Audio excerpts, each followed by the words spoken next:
প্রশ্ন, মাদক কেন গ্রহণ করা হচ্ছে? দ্বিতীয় প্রশ্ন, মাদক কখন গ্রহণ করা হচ্ছে? প্রত্যয় আমারই বন্ধু, প্রাণ চাঞ্চল্যকর এই ছেলেটি হঠাৎ কেন যেন গোমরা হয়ে যায়।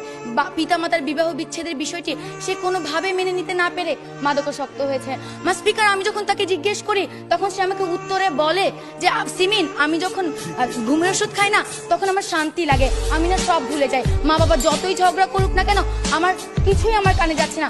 স্পিকার, সে আমাকে সেটিও বলেছে যখন আমি দেয়ালে আঘাত করি তখন দেয়াল দুলে কিন্তু আমার হাত দুলে না। ফিরে আসছি আবারও আমাদের বিরোধী দলের বক্তাদের কাছে। আহ্বান করছি মাননীয় বিরোধী দলীয় উপনেতা মার্জিয়া কবিরকে এই পর্যায়ে তার বক্তব্য প্রদান করার জন্য। 48, 52, 71 আর 90, 21 শতকের প্রেরণা। এখনই সময় হবে হবে নতুন স্বপ্নের সূচনা। আর এই নতুন স্বপ্ন সূচনার অগ্রযাত্রা আজ থেমে গেছে যুব সমাজের অবক্ষয়ের কারণে। ধন্যবাদ স্পিকার, আজকের এই মহান সংসদে আমাকে ফ্লোর প্রদানের জন্য। মাননীয় প্রধানমন্ত্রী কর্তৃক উত্থাপিত প্রস্তাবটি হচ্ছে এই সংসদ মনে করে যে যুব সমাজের অবক্ষয়ের প্রধান কারণ মাদক। স্পিকার, আমি যখন এই বিষয়টি পেয়েছি বিরোধিতা করার জন্য তখনই আমার মনে দুটি প্রশ্ন জেগে ওঠে। প্রশ্ন, মাদক কেন গ্রহণ করা হচ্ছে? দ্বিতীয় প্রশ্ন, মাদক কখন গ্রহণ করা হচ্ছে? আর এই দুটি প্রশ্নের উত্তর যখন আমি বের করছি ঠিক তখনই দেখা গেছে যুব সমাজের অবক্ষয়ের কারণে আজকে মাদক গ্রহণ করা হচ্ছে, মাদকের কারণে আর যুব সমাজের অবক্ষয় নয়। স্পিকার, আর এরই মাধ্যমে আমার দলীয় অবস্থান স্পষ্ট হয়ে যায় এবং সরকারি দলের অবস্থান পুরোপুরি ভেঙে পড়ে। স্পিকার, সরাসরি চলে যাচ্ছে আমার দলের নেতা কর্তৃক অর্পিত দায়িত্বে। আমি আজকে আমার জীবনের বাস্তবধর্মী একটি কাহিনী বলবো। প্রত্যয় আমারই বন্ধু, প্রাণ চাঞ্চল্যকর এই ছেলেটি হঠাৎ কেন যেন গোমরা হয়ে যায়। পিতামাতার বিবাহ বিচ্ছেদের বিষয়টি সে কোনোভাবে মেনে নিতে না পেরে মাদকাসক্ত হয়েছে। স্পিকার, আমি যখন তাকে জিজ্ঞেস করি তখন সে আমাকে উত্তরে বলে যে সিমিন, আমি যখন ঘুমের ওষুধ খাই না তখন আমার শান্তি লাগে, আমি না সব ভুলে যাই। মা বাবা যতই ঝগড়া করুক না কেন আমার কিছুই আমার কানে যাচ্ছে না। স্পিকার, সে আমাকে সেটিও বলেছে যখন আমি দেয়ালে আঘাত করি তখন দেয়াল দুলে কিন্তু আমার হাত দুলে না। স্পিকার, এই ক্ষেত্রে যে ভালোবাসা তার পিতামাতার কাছ থেকে পাওয়ার কথা ছিল সে শান্তি নাকি সে মাদকের কাছ থেকে পাচ্ছে? আর এই ক্ষেত্রে যদি মাদকাসক্তি প্রধান কারণ হয় তাহলে কেন সচেতন পরিবারের একজন সদস্য হয়ে আপনি মাদক গ্রহণ করছেন না? প্রশ্ন রয়ে গেল জাতির এই মহান সংসদে, প্রশ্ন রয়ে স্পিকার সরকারি দলের কাছে। স্পিকার, আজকে লক্ষ্য করুন আমাদের দেশে 24.5% যে ছেলে মেয়ে রয়েছে তারা ইচ্ছার বশে পড়ে মাদক গ্রহণ করছে। এখন তাদের কথা হচ্ছে তারা হচ্ছে এক্সেপশনাল, আর আমরা সকলে জানি exceptional is never be called normal. Speaker, লক্ষ্য করুন আজকে পরিবার থেকে যে মাননীয় বিরোধী নেতা একটুখানি যে প্রশ্নটি নিয়ে আপনি আপনার পারিবারিক একজন মানুষের উদাহরণ দিয়ে পুরো বাংলাদেশের সকল যুবকদের উদাহরণ আপনি তুলে ধরতে পারেন না। স্পিকার, আপনি একজন মানুষের মাদকাসক্তের কারণ নিয়ে পুরো বাংলাদেশের প্রত্যেকটি যুব সমাজের অবক্ষয়ের জন্য মাদকাসক্তি মাননীয় স্পিকার, কোথায় একজনের মাদকাসক্তি নিয়ে আমরা কোথায় উদাহরণ তুলে ধরেছি? তাহলে আজকে আপনি বলে যাবেন যে আজকে যে অবক্ষয়গুলো ঘটছে সেই অবক্ষয়ের মধ্যে যদি আমরা মাদককে উঠিয়ে দিই যুব সমাজে কি আর কখনো অবক্ষয় ঘটবে না? আর যখন মাদক ছিল না তখন কি যুব সমাজে অবক্ষয় ঘটেনি? আচ্ছা করে অবশ্যই উত্তর দিয়ে যাবেন।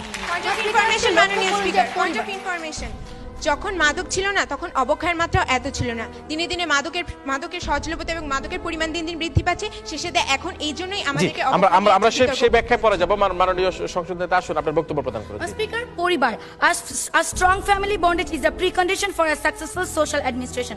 পরিবার থেকে একটি সন্তান সামাজিক নৈতিক মূল্যবোধ শিখে, কিন্তু আজকে এই সন্তানরা পরিবার থেকে সেই সামাজিক নৈতিক মূল্যবোধ শিক্ষা পাচ্ছে কি? স্পিকার, প্রশ্ন রয়ে গেল সরকারি দলের কাছে। স্পিকার, আজকে ঐশী হচ্ছে বর্তমানে আলোচিত একটি নাম, কিন্তু ঐশীর নৈতিক অবক্ষয় কখন ঘটেছে? যখন সে দেখেছে তার পিতা অবৈধ উপায়ে অর্থ উপার্জন করছে, ঠিক তখন ঘটেছে যখন দেখেছে তার পিতামাতা তারই ব্যাপারে অসচেতন। আর সেই নৈতিক অবক্ষয় তাকে ঠেলে নিয়ে গেছে মাদকের কাছে, মাদক তাকে সেই নৈতিক অবক্ষয়ের দিকে ঠেলে নেয়নি। স্পিকার, আজকে লক্ষ্য করুন যে আজকে শিক্ষাই জাতীয় মেরুদণ্ড।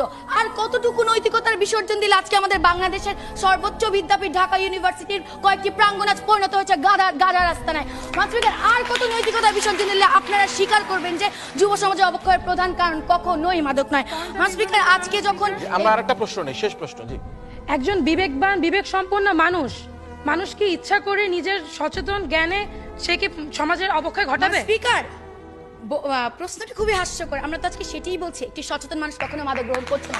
যখন নৈতিক অবক্ষয় ঘটছে পুরো প্রশ্ন, মানুষের বিবেক কখন লোপ পায়? প্রতিপক্ষ মাদকের কারণে কি মানুষের বিবেক লোপ পাচ্ছে? যখন সে অসচেতন, ধর্মীয় শিক্ষা মেনে চলছে না, সুশিক্ষার অভাব হচ্ছে, ঠিক তখনই নৈতিক অবক্ষয় করছে এবং ঠিক তখনই সে মাদক গ্রহণ করছে।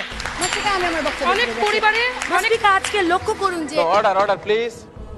স্পিকার আর কতটুকু নৈতিকতার বিসর্জন দিলে তারা এটি স্বীকার করবেন যে যুব সমাজে অবক্ষয়ের পিছনে কখনোই মাদক প্রদান করে না স্পিকার। স্পিকার লক্ষ্য করুন, আজকে একটি যুবক যখন তার বাবার কষ্টের টাকায় লেখাপড়া করে যখন চাকরি পাচ্ছে না, যখন দারিদ্রতার কারণে তার সকল ইচ্ছাকে আজ কবর দিতে হচ্ছে, ঠিক সেই সময়টা যে হতাশা, সেই হতাশাকে আপনারা বুঝবেন। সেই হতাশার কারণে আজকে সে বিভিন্ন ধরনের অপরাধ দিকে ঝুঁকে যাচ্ছে স্পিকার। এই আর অপরাধ কতটুকু মাদক নিয়ন্ত্রণ করছে, আজকে আমার সেটি সরকারি দলের কাছে প্রশ্ন স্পিকার। স্পিকার লক্ষ্য করুন, আজকে আমরা যে ধর্ম আমাদেরকে শান্তি দিক শিখাবে, ধর্ম শান্তির প্রতীক, কিন্তু আজকে যে ধর্মের নামে আমরা এই যুব সমাজ মৌলবাদ জঙ্গিবাদ ছড়াচ্ছে, সেইটুকুর কারণে যে অবক্ষয় ঘটছে তা কিভাবে মাদক নিয়ন্ত্রণ করবে স্পিকার? প্রশ্ন রয়ে গেল সরকারি দলের কাছে স্পিকার। এগুলোর মাধ্যমে আজকে আপনারা কিভাবে বলছেন যে যুব সমাজের অবক্ষয়ের প্রধান কারণ হচ্ছে মাদক?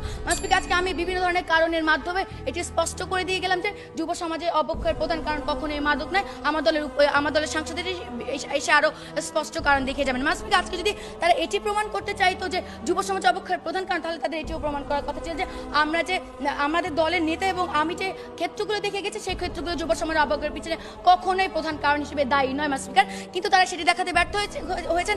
আশা করি সাংসদ এসে সেটি দেখিয়ে যাবেন।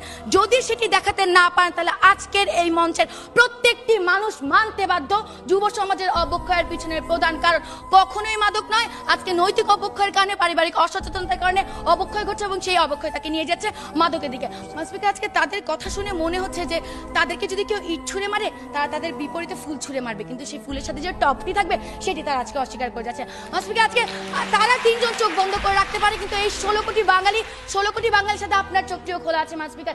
আপনি দেখতে পারবেন যে আসল সত্যিটা কি। তাই আজকে আমরা যুব সমাজের অবক্ষয় রোধ করতে চাই স্পিকার। তাই আজকে আপনার কাছে বিনীত আবেদন, এই সংসদে যাতে এই প্রস্তাবটি গৃহীত না হয় এবং যুব সমাজের অবক্ষয় রোধ করতে আপনি আমাদের সাথে এগিয়ে আসেন। ধন্যবাদ স্পিকার, ধন্যবাদ সবাইকে। ধন্যবাদ মার্জিয়া কবিরকে। একটা ছোট্ট উদাহরণ দিয়ে যে পিতা মাতার যে বৈবাহিক বিচ্ছেদ কি কারণে একটা সন্তানের জন্য একটা করুণ পরিণতি নিয়ে আসতে পারে, সেই উদাহরণ দেওয়ার চেষ্টা করেছে। এবং ঐশীর যে অবক্ষয়ের কারণটা আজকে মা বাবাকেই খানিকটা দায়ী করে সে তার বক্তব্য উপস্থাপন করার চেষ্টা করেছে যে এই তরুণ সমাজকে ফিরিয়ে আনতে হবে, আমাদের মাদক মুক্ত সমাজ তৈরি করতে হবে এবং সচেতন বাংলাদেশ গড়ে তুলতে হবে।